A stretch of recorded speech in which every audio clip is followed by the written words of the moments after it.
right on point. But by a show of hands, how many of us out there are dealing with consumer-based assets that are being pushed down into our organizations that we have to manage today? How many? So, show of hands, 20%, 30%. I would guess that it's probably more than that. You guys are just being lazy. Come on. You're not going to have a problem hearing me. Yeah, good. So, if you can hit the first slide for me. All right, so I'm Rick Erickson. I'm the EVP and one of the founders of a company called Augusto, and what we do is we focus on helping companies manage the kind of services that live in the cloud. And we've been doing this for about a decade now. And what I can tell you about my experience is that this issue of the consumerization of the enterprise is not going to change. I think we can all agree to that. I think a great word is surrender, because I surrendered like 4 years ago after the majority of the companies I started working with had executives that said, we want to run our smart devices inside the enterprise.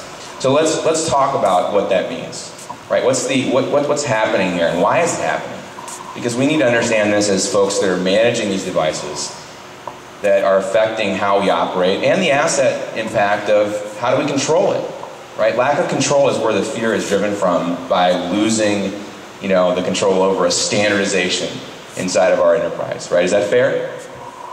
So the first is that the reality is that the consumer invasion is driving cloud computing in a big way today. And the reason for that is pretty simple. Think about all the products that you use on a daily basis, either personally or professionally, and there's probably been an influence in the consumer world from an iPad and an iPod that now is becoming a smart device, right? To Dropbox, I think Salesforce is a great example, to a local player. Anybody heard of CrashPlan around here? So, CrashPlan started its product by selling it to the consumer. In fact, you can still buy a consumer version of it, right? And this product evolved into what's now a baked enterprise level product that's been sold to companies as big as Genentech and Apple and Cisco. Pretty impressive story. And of course Google. Google has 6 million consumers, 6 million, running on their standard platform. Astonishing. How much innovation could you do if you had 6 million users looking at an app that you just developed? 6 million. Okay, so we have two options. And this was mentioned by George, so I'll echo it. We can fight it or we can enable it. And I think personally, I'm not going to fight the battle with the CEO that tells me either you make my iPad work in this environment or you're gone. And that's what we're faced with. And I don't mean to sound so dramatic about it, but I think we're dealing with that every day. And it typically is stemming from a lot of the executives and leadership teams that we're working with, right? So how can we deal with it? I agree with George. I think we need to look at tools that can help us with better governance. That's the first thing. We also need to shape the discussion. So, one thing that we can do is, today we're all used to having control and managing everything from policies all the way down to what the standardization in the company is. Let's try to shift that paradigm a little bit and think about how is it that we can work with the business units more directly with understanding the kind of analysis that's going to impact them personally and professionally. So what are the things, if you talk to your leadership team members, what are the things that are on their scorecard every day? Think about what the sales team is dealing with, right? Think about what other people in your organization are dealing with, from the leadership team down, and ask yourself, how can I become a more relevant part of that conversation, right? This is a shift for us, but we got to consider shifting ourselves into a place where being a business analysis is not a bad word, right? You can call it whatever you want. And then also think about the value chain. So as you're working through the workflows of how your companies work and each of your departments work, look at the things that have the biggest impact. You guys are some of the smartest people in our organizations, and we need to find a way to get you in front of the business processes that impact the organization. Okay? You got to see that. All right. So how is this going to ultimately affect us long term?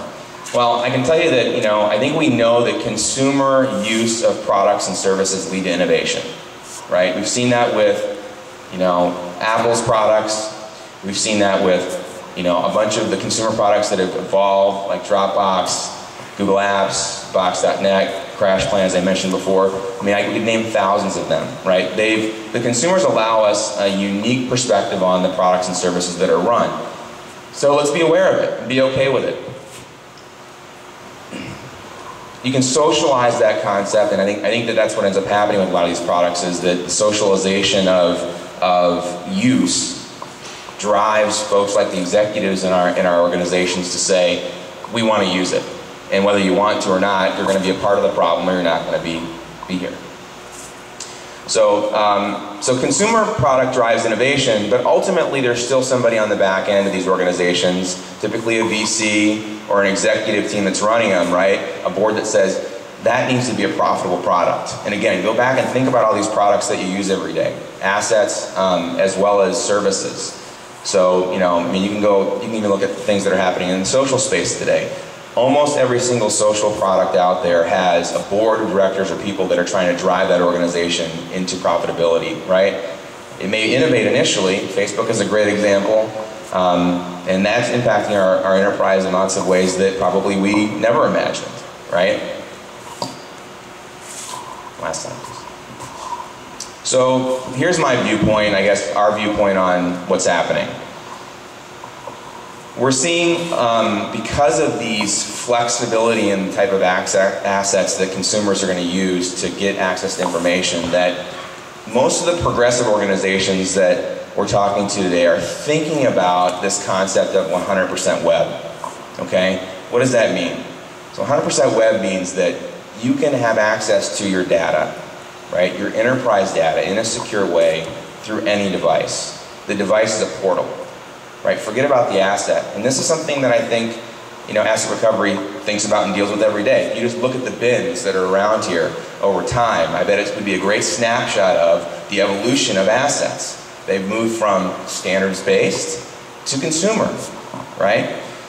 So think about that as how an organization like yours could potentially adopt through the most commoditized services in your organization, 100% web strategy. Right? I mean, it may seem mythical right now, but I think if you look in your four walls, there's probably business units that are already using cloud and SaaS-based apps. You may not even be aware of it, right? SurveyMonkey, et cetera, et cetera.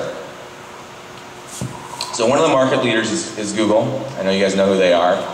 They own about 50% of the cloud-based email market. This is a Gartner publication recently. And so Google's kind of a foundational product that is, I think, leading the charge in this concept of 100% web. So consider that as you're looking at commoditized services inside your organization that you could potentially replace, which could have a huge ROI impact, but also give you those controls, right, that George talked about. Lots of controls inside, you know, or mature cloud-based services. So anyway, I think my wrap here is that lots of opportunities for organizations to facilitate change in a positive way. You guys can have an impact. And there's providers out there, and all of them are on the panel here today, including us, that can help you figure out ways to both look at how you can mature it, whether culturally it's going to be a good fit, and how do you make sure that you're still relevant in the equation. Our jobs are not to make you irrelevant. Our jobs are to help enable you, make you successful, and help you grow.